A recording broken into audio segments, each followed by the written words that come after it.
thanks a lot everyone for joining us today in this masterclass session. Today we have some amazing speakers with us for this masterclass. We have Atin Garg. He is product manager at Telio. He transitioned from a B2B sales specialist to a product manager, and he worked on most challenging problems with Hotstar in B2B space. And now he's building products for Telio. Glad to meet everyone. Wonderful to see everyone here. And I'm just taking a look at. There's only a few videos on, but just taking a stock of that. So I wanted to cover today about how do you craft that transition to product management. And I think as I was sharing in the teaser video that some of you all might have seen, that I think I relate a lot to this topic because I really was in complete chaos as I was going through this. So I'll just take you through the bits of this before coming to that. But my background in a nutshell is that I've had a very successful family business here based in Goa. And despite that, I have always been inclined to consistently learn and upskill myself for the future businesses that will be better. And I worked in the sales profile, business development within B2B companies, non-tech and tech for many years, got a lot of high exposure. And that was really my background, right? Along with product program management roles. So my journey to product management started organically and my interest in it started because I was doing several 0 to 1 roles in these smaller startups, which are still very well doing in the B2B space, in hiring or in work automation. So being part of these 0 to 1 journeys in startups, I was also very entrepreneurial in my roles. I was doing program management. I was coordinating a lot between teams and advocating a lot of different new initiatives. And I was also exposed a lot to technology in terms of AI and even operational wise, what internal tools as technology that we use. So I had that awareness and I had that interest in knowing how these things work from a technology perspective. So that was my journey towards considering it initially. But then when I wanted to crystallize it, I defined my goals as after having done this exposure, I felt that when I looked at the larger, this would really come to the question of the confusion of deciding to this role. And I looked at the whole sphere. I first went into the agriculture space, right? The complete opposite of technology. And I was looking at social impact work. I then looked at social impact consulting from the likes of Bill and Melinda Gates Foundations, etc.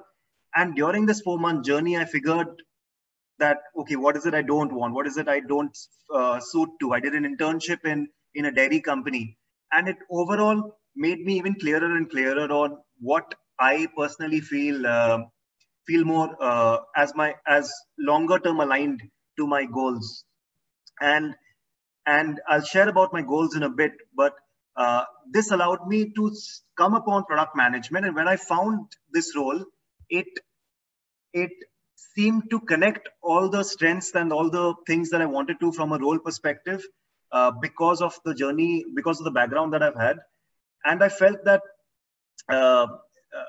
so that's what made me decide my goals when choosing product management. One, I wanted to spend 5 years in this role as a career. Reason for that, because I felt, one, I'll be able to have the maximum impact if I spend at least 5 years, given that I'll reach a senior role, doesn't matter from a designation, but in terms of really understanding the industry and making an impact. And secondly, because of spending 5 years in the role, I'll personally learn a lot. I'll personally become an expert. I'll personally, there are great advantages of being a PM, such as great communication, great business handler, etc. So for me, that was number one goal, or an output that I wanted to achieve. Second was, how can I be a better tech entrepreneur, which is something that I've always, given my family business background, etc., I've always wanted to and had the ideas of running a business, but I always also wanted to upscale or had other limitations. So I felt, having discovered the wealth of things that a PM does, depending on the industry, I felt there's no better role to equip me as a tech entrepreneur was compared to a software product manager. And third is that my goal was to have the career flexibility in the job career ladder, right? So if I stay for 5 years as a PM, I'll be able to choose tomorrow becoming a CEO or becoming a VP, VP for sales, or becoming a VP for customer success, right? That entire gamut of roles becomes available as I've proven my credibility as a PM. It's more easily done as a credible PM versus in other roles. Not that it's not possible. So that were my three very clear goals, and I was very excited to pursue that for that reason. But that is what made me struggle, I struggled because I was using one, I was not qualified at all on paper, right? I was coming from B2B sales, etc. I had no PM experience. I was zero qualified on paper. I had no MBA and all of those things. I had no engineering degree as well, no coding knowledge, right? Second, it was intimidating as well, because everyone else around me, especially in the Indian market, seemed to suggest that, Atin, it's impossible, right? And what made it thirdly more difficult for me as a struggle was my criteria were really high. Because I've been with great software companies in the B2B space for the 7 years before, I was very particular which company I work for, what problem is it solving, which manager I work for, and all those things, right? So plus the interviewer skill set as an interviewee for myself, I felt I could not present myself as a natural, authentic person. And I would get again intimidated by the interviewer. So that was again a weakness, and that led to my fourth biggest struggle in this transition. So having said this, I want to spend the next 10 minutes quickly on what advices I had for all of y'all if we were to do these sessions together, and starting with deciding on the product management journey, right? And I think the best way to decide on this as a career is to either do a project on software related project, which is a digital product. Either do it within your existing job or your company, or do it as an external side project or a hobby that you're doing alone or with someone else, right? So run that and see where it goes, do the required research and the shipping of it, launch it, see where it goes. Or you do an internship with a company, with another company that you feel would give you the right learnings, right? Both of these, though, if you choose it to decide to learn the product management role better, should not give you the opposite bias. They both should be chosen such that they would give you the right information versus, for example, it being a bad manager who makes you think that the role is just bad, right? So that's an objective call that you need to make. Related to that, on deciding a PM, having some peers who you could speak to about how they go about their roles, and different applications, different industries would help, and different mentors as well. So I'm just spending a couple seconds more on this because it's the most important part, because many people like us who might chase product management because it's more hyped up might then regret it because it's not what we thought it was. So the peers are the ones who would be 2 years above you or the same level as you or the same background as you. Mentors typically might be the ones who are 5 years or 10 years above you in your ideal career ladder. Both of them I feel are equally important because both will give required inputs that the other set may not give. So that leads me to talking about how do you approach, if you've decided product management now, how do you approach to learning this well, right? And that's where, for me, I was in the second cohort of Pragmatic Leaders, and I was very strong in the business skill set, but lacked in the design and the technology skill set, which is where the course helped me to become confident personally that, hey, this is not that difficult, this overall realm of product management. Yes, there is a lot of work required and intuition required, but mainly it made me bring confidence, especially that led to better interviews, etc. Right? So the approach to learning well, there are more things to cover and as we do further sessions, but the learning mindset, the learning discipline is super duper important, because especially if there are different biases that you've already come with due to people's previous backgrounds, right?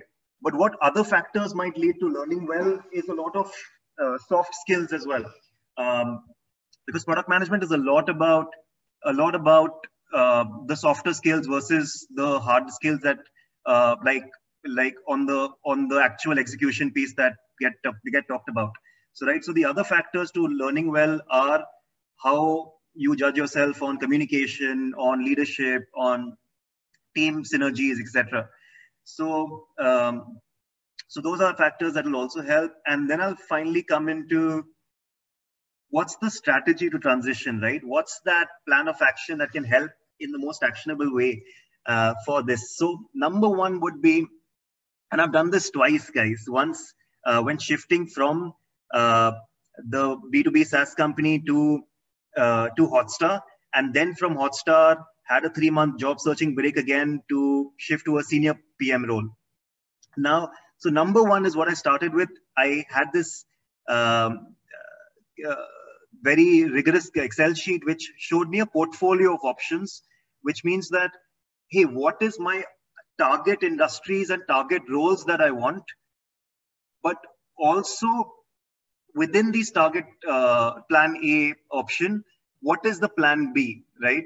If plan A doesn't work out within product management itself, within my target goals that I want to get to, what's that plan B? So those are the portfolio of options, which I've also got an Excel sheets ready on, which I can share with you all for free as we continue. And the way to make that portfolio of options is also something that needs a lot of thought behind it, on understanding the reality in the market first, and understanding where do you stand in that market, what are your strengths, what can you bring, and where is the likelihood of getting a match, right? So that's why this is the main starting point after you've decided to go for this journey and you've learned everything about being a product manager. The second step to transition successfully is connecting, right? Connecting, especially in the Indian startup space, especially for people who are very growth driven and who want a long career or a fruitful career, for fruitful first 2-3 years, sorry, at least, getting very quality time as a product manager in terms of the environment you have, in terms of the problems you're solving, etc. So there's two parts to this. One is that if you're younger, if you're sort of more risk taking, you can still, I would say, like you can take a role at any level across any company, as long as you feel that that's something that you can deep dive in and spend time. But the second part to this is that that if you already if you're not that risk taking, then you really need the help of connecting with the right people at the right time. And that's where networking and reaching out and having cold mails and just knowing how to present yourself and your story, and because everyone is really willing to help, right? The reason, by the way, I started working at Hotstar is because my boss and the common friend between my boss and myself, we were introduced at a coffee shop in Indranagar, and that led to immediately him wanting to take a bet on me. He just looked at my CV for 50 seconds and he decided that, okay, let's go for this, right? There was barely an interview, and but it led to him obviously he had a lot of reference checks from my previous background, right? And that's where he found credibility. So so that's where reaching out and talking to the right people can really help. And the third part to the transition is application journey, the interviews, etc. itself, which can be, again, very intimidating, and a lot of resources online can make you feel it's just the toughest thing ever. And so the 2 cents I'd have to share there for this call uh, is that practice, practice, and practice helps a lot. It especially helps your confidence. But having said that, interviews are a bit random, right? Because they come down to the bias of the interviewer, especially because every product manager is different. It's not very objectively decided. So hence, which is where a lot of preparation, a lot of having different bets, having different things that you can play around with can help a lot and goes a long way. And but those will work out, right? And that's where deciding what strengths you have and putting those across. So basically, the short point there is you have to make the interview work in your favor. If you let it be at the interviewer's hand, you may lose it, right? If you don't answer everything as per his expectation. So you have to, as much as possible, lead the interview versus it being led. The fourth step to transition properly in this career is sharing your story really properly, right? How do you craft your own story, and what credibility do you show across your strengths and your background, right? Especially if you've never done a pseudo PM role, all the more your story becomes very, very important. Like it did for me, I had to share how I did relevant things in B2B SaaS. What metrics did I improve in that space? And because I was still applying for B2C companies, I had to craft the story from what consumer sort of impact did I have in those areas. So that becomes super critical. And finally is, okay, you've got 3 offers in hand. Now, each of these 3 offers, in fact, a good example here is I went with my 3 offers in hand. I flew to Delhi because I had another interview there, and I met Talvinder in person at a coffee shop in a mall, and I presented him these on a paper, and I told him that, what do you think? Like, this is where my confusion is. This is the pros and cons of this option. This is the pros and cons of this option. And he was like, it was equally confusing for him because he knew my goals. And so that's where, again, coming back to your goals and your own future clarity and your own self-awareness, a lot of your next 5-year journey in this role is going to be decided, like it's going to be influenced at least by your first 2 years, which is where choosing the right option amongst several options you have. Some might have some sacrifices, some might have some designation, whatever. There might be different things, and I'm almost running on short of time, but finally choosing your options again is where mentors really help. For me, like Talvinder helped, really knowing you're in this for the long run, right? If you're taking it for the short run is where you might go after the money, you might go after the designations, etc. So which is why for me, Hotstar, I entered at the lowest level. Despite 7 years experience, I entered at the lowest level and then worked my way up, right? And that helped me massively because, and I missed giving this part in the beginning, that today my career growth post PM has been that I became a senior PM at the Khata book or the Udan of Vietnam, which is one of the world's fastest growing markets. And I today am running my own business in Goa. It's a manufacturing business of multi-million revenue where, but I also but while that's in the manufacturing space, I also have the clarity and confidence that I want to do something in the software space as a business owner, specifically into micro SaaS. And that's where I've identified ideas and I'm working those on the side, right? And this would not have been possible without the last 2 years in product management at the most high stakes environment where, for example, like Hotstar, where we were really challenging ourselves, or at my last company, Telio, where we were against some big challenges in terms of the market never having such a product, right? So we were doing things completely fresh. So that sums up my the way I would take the sessions ahead with anyone interested from here, so that the transition to product management can be as less chaotic and as less stressful and as less self-doubting yourself that I had, because all of that is just white noise. It's genuinely white noise, and sports people say this all the time, that you have to clear this noise because that's what it is, and you just put your head down and focus on getting that dream result that you want. For me, I would never imagine Hotstar, and it worked out, right? Because those manifestations will keep coming. So my last pointer is that as we reach 8:40, is that I will send my profile link, LinkedIn link on the message.